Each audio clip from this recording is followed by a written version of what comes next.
নমস্কাৰ বন্ধু বান্ধৱীসকল, কি খবৰ আপোনালোকৰ? আশা কৰোঁ নিশ্চয় ভাল। মোৰ চেনেলৰ অন্য এটা ভিডিঅ'লৈ আপোনালোক সকলোকে স্বাগতম জনাইছোঁ। আজিৰ ভিডিঅ'টোত মই আপোনালোকক চুলিৰ বাবে উপকাৰী এবিধ তেল ঘৰত মই কেনেদৰে প্ৰস্তুত কৰি লওঁ তাকে দেখুৱাবলৈ লৈছোঁ। চুলি সৰা সমস্যা দূৰ হ'ব আৰু হেয়াৰ গ্ৰ'থ হ'ব। এবিধ তেল মই ঘৰত ব্যৱহাৰ কৰোঁ। মই নিজে ব্যৱহাৰ কৰি সুফল পাইছোঁ আৰু সেইবাবে আপোনালোকৰ লগতো তেলবিধ মই শ্বেয়াৰ কৰিবলৈ ওলাইছোঁ। এবিধ তেল ব্যৱহাৰ কৰি চাব পাৰে আপোনালোকেও।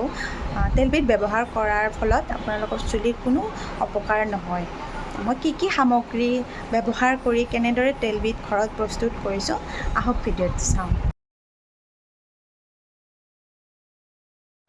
মই পেৰাচুট ককনাট অইল ব্যৱহাৰ কৰিছোঁ। আপোনালোকেও সেইটোৱে ব্যৱহাৰ কৰিব। অইন ব্ৰেণ্ডৰ তেল ব্যৱহাৰ নকৰিব। অইন ব্ৰেণ্ডৰ তেল ব্যৱহাৰ কৰিলে সুফল পোৱা নাযাব। এইটোৱে ব্যৱহাৰ কৰিব। এয়া হৈছে জেতুকা পাত কেইখিলামান আৰু এয়া ডাঙৰ চাইজৰ পিঁয়াজ এটা আৰু এয়া নৰসিংহৰ পাত কেইখিলামান আৰু এয়া এমুঠি মেথি গুটি। তাৰপাছত এটা কেৰাহী লৈ লৈছোঁ, গেছত গৰম হ'বলৈ দিছোঁ।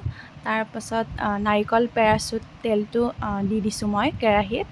অকণমান গৰম হোৱাৰ পাছত তেলটো সামগ্ৰীকেইবিধ দি দিলে হ'ল। তাৰপিছত ধুনীয়াকৈ লৰাই থাকিম, লৰাই ভাজি থাকিম অকণমান। তাৰপিছত কালাৰটো চেঞ্জ নোহোৱালৈকে লৰাই থাকিলে হ'ল। কালাৰটো চেঞ্জ হোৱাৰ পাছত ঠাণ্ডা হ'বলৈ দিলে হ'ল অকণমান সময়। ঠাণ্ডা হোৱাৰ পিছত চেকনি এখনেৰে চেকি বা নাইবা কটন কাপোৰ এখনেৰেও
ভিডিঅ'টো যদি ভাল লাগিল লাইক, শ্বেয়াৰ, কমেণ্ট কৰিব আৰু ছাবস্ক্ৰাইব কৰিব। আজিলৈ বাই বাই।